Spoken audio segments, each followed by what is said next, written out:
Hello everyone, आप सभी का हमारे चैनल पर स्वागत है। आज की इस वीडियो लेक्चर में हम क्लास 9th विज्ञान त्रैमासिक परीक्षा पेपर को देखेंगे। किस तरह से जो क्वेश्चन है इसमें पूछे गए हैं और साथ ही पेपर को सॉल्व करते हुए इसके सॉल्यूशन की तरफ यहाँ पे हम आगे बढ़ते हुए चलते रहेंगे और साथ ही पूरे पेपर को यहाँ पे हम सॉल्व करते हुए आगे बढ़ते रहेंगे। सो पहला क्वेश्चन यहाँ पे दे दिया है, जो खंड क है भौतिक विज्ञान से संबंधित प्रश्न यहाँ पे पूछा गया है। 20 प्रश्न यहाँ पे बहुविकल्पी पूछे गए हैं। पहला प्रश्न यहाँ पे दिया है, सदिश राशि नहीं है।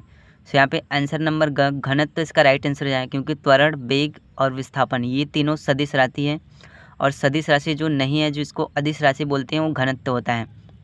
क्वेश्चन नंबर 2 दिया है, वेग परिवर्तन की दर कहलाती है त्वरण, इसका राइट आंसर हो जाएगा। क्वेश्चन नंबर 3 दिया है, मीटर प्रति सेकंड स्क्वायर अस्थायी मात्रक है, त्वरण का स्थायी मात्रक है, इसका राइट आंसर हो जाएगा। क्वेश्चन नंबर 4 दे दिया है, वेग समय ग्राफ का ढाल प्रदर्शित करता है, त्वरण, इसका राइट आंसर हो जाएगा। क्वेश्चन नंबर 5 दे दिया है, संवेग का मात्रक है किग्रा मीटर प्रति सेकंड, इसका राइट आंसर हो जाएगा। क्वेश्चन नंबर 6 दे दिया है, संवेग परिवर्तन की दर बराबर होती है बल के बराबर होती है, इसका राइट आंसर हो जाएगा। क्वेश्चन नंबर 7 दे दिया है, रॉकेट की गति का सिद्धांत आधारित है संवेग संरक्षण पर, इसका राइट आंसर हो जाएगा। इसके बाद यहाँ पे उपखंड ब में आएंगे तो यहाँ पे हम देखेंगे रासायनिक विज्ञान से संबंधित जो क्वेश्चन है यहाँ पे पूछे गए हैं। क्वेश्चन नंबर 8 दे दिया है, ठोस विलयन का उदाहरण है पीतल, एक ठोस विलयन है, इसका राइट आंसर हो जाएगा। क्वेश्चन नंबर 9 दे दिया है, गंदा पानी का उदाहरण है निलंबन प्रक्रिया में गंदा पानी होता है, इसका राइट आंसर हो जाएगा। क्वेश्चन नंबर 10 दे दिया है, कपूर व नमक मिले होने पर अलग किए जाते हैं ऊर्ध्वपातन प्रक्रम द्वारा, इसका राइट आंसर हो जाएगा। क्वेश्चन नंबर 11 दे दिया है, दूध से क्रीम निकाली जाती है अपकेंद्रण विधि द्वारा, इसका राइट आंसर हो जाएगा। क्वेश्चन नंबर 12 दे दिया है, ऊर्ध्वपातज पदार्थ है नेप्थलीन, इसका राइट आंसर हो जाएगा। क्वेश्चन नंबर 13 दे दिया है, वाष्पीकरण का वह प्रक्रम जिसमें जल वाष्प में बदल जाता है अपने क्वथनांक से ताप पर क्रम, इसका राइट आंसर हो जाएगा। इसके बाद यहाँ पे उपखंड स में आएंगे तो जीव विज्ञान से संबंधित जो क्वेश्चन है यहाँ पे पूछे गए हैं।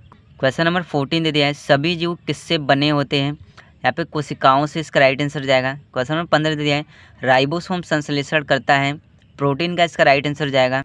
क्वेश्चन नंबर 16 दे दिया है, मानव शरीर में सबसे बड़ी कोशिका है अंड कोशिका, इसका राइट आंसर हो जाएगा। क्वेश्चन नंबर 17 दे दिया है, कोशिका का बिजली घर जिसको पावर हाउस बोलते हैं माइक्रोकांडिया, इसका राइट आंसर हो जाएगा। क्वेश्चन नंबर 18 दे दिया है, माइक्रोकांडिया में ऊर्जा किस रूप में बनती है एटीपी द्वारा, इसका राइट आंसर हो जाएगा। क्वेश्चन नंबर 19 दिया है, हरे टमाटर लाल क्यों हो जाते हैं, यहाँ पे क्लोरोप्लास्ट क्रोमोप्लास्ट में परिवर्तन हो जाते हैं, इसका राइट आंसर हो जाएगा। क्वेश्चन नंबर 20 दे दिया है, गुणसूत्र की रचना होती है डीएनए तथा प्रोटीन से, इसका राइट आंसर हो जाएगा। इसके बाद यहाँ पे खंड ख में आएंगे तो यहाँ पे 3-3 नंबर के जो क्वेश्चन है यहाँ पे पूछे गए हैं। से पहला क्वेश्चन यहाँ पे पूछा गया, चाल किसे कहते हैं तथा इसका मात्रक क्या है। तो किसी पिंड द्वारा इकाई समय में तय की गई दूरी को उस पिंड का चाल कहते हैं। चाल का मात्रक मीटर प्रति सेकंड होता है। चाल बराबर दूरी प्रति समय होता है। क्वेश्चन नंबर 2 दे दिया है, औसत चाल किसे कहते हैं, इसका मात्रक क्या है। सो औसत चाल क्या होता है, किसी वस्तु द्वारा तय की गई कुल दूरी के अनुपात को औसत चाल कहते हैं, इसका मात्रक मीटर प्रति सेकंड होता है। क्वेश्चन नंबर 3 में आएंगे तो दूरी एवं विस्थापन में अंतर यहाँ पे हमको बताना है। सो दूरी और विस्थापन में अंतर क्या होता है, दूरी एक अदिश राशि है और विस्थापन एक सदिश राशि है। सर से बना के हम लिखेंगे, दूरी का मान ऋणात्मक नहीं हो सकता है परंतु विस्थापन का मान ऋणात्मक हो सकता है। सर से क्वेश्चन को आंसर को यहाँ पे में लिखना है।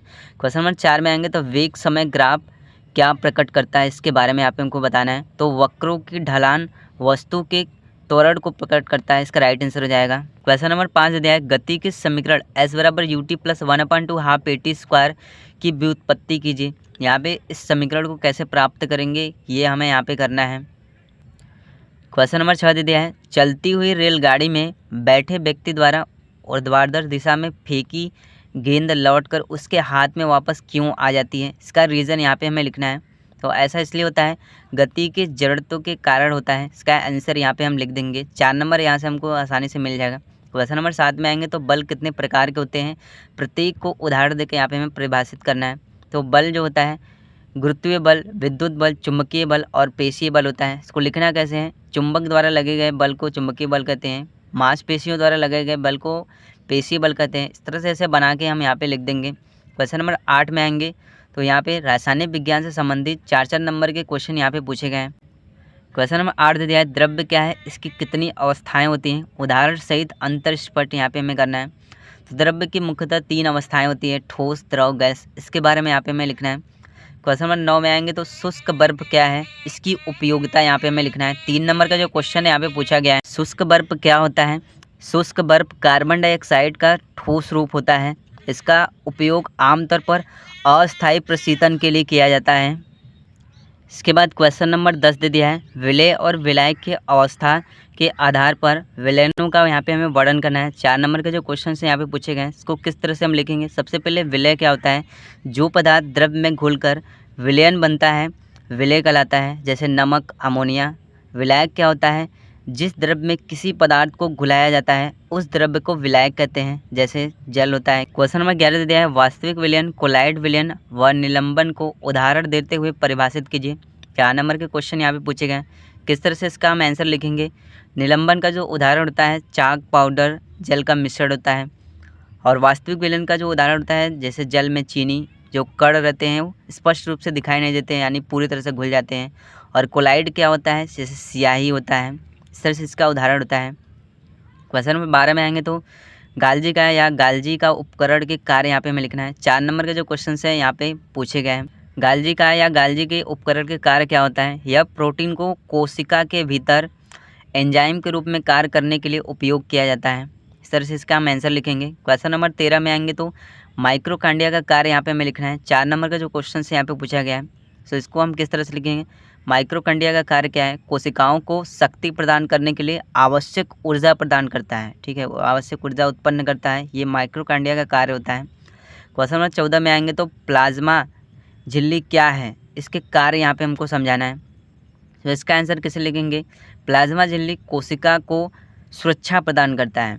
इस तरह से इसका हमें आंसर लिखना है। 4 नंबर के जो क्वेश्चन है पूछे गए, तो इस तरह से त्रैमासिक परीक्षा 2024 में जो क्वेश्चन है यहाँ पे पूछे गए हैं। वीडियो पसंद आए तो वीडियो को लाइक कर दीजिएगा, साथ ही हमारे चैनल को सब्सक्राइब कर दीजिएगा। Very very thank you.